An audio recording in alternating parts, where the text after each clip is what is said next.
শিল্পী। আমি বাংলাদেশে একটি আন্দোলন করছি, সেটা হলো বাংলাদেশে পুরুষ নির্যাতন আইন চাই। আমার এই পুরুষের পক্ষে একজন পুরুষ কথা বলেছেন, তিনি হলেন মাননীয় রাষ্ট্রপতি অমিত সাহেব।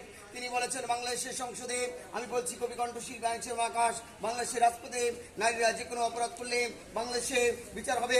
যে নারীরা পরক্রিয়া করেন, যে নারীরা ব্ল্যাকমেল করে, যে নারীরা প্রতারণা করে, যে নারীরা স্বামী রেখে অন্যজনের সাথে পরক্রিয়া করে, যে নারীরা বিদেশ গিয়েছে স্বামী অন্যজনের সাথে পরক্রিয়া করে, যে নারী যে কোনো অপরাধ করলে নারীরা বাংলার জমিনে বিচার হবে, অপরাধ মুক্ত সমাজ হবে।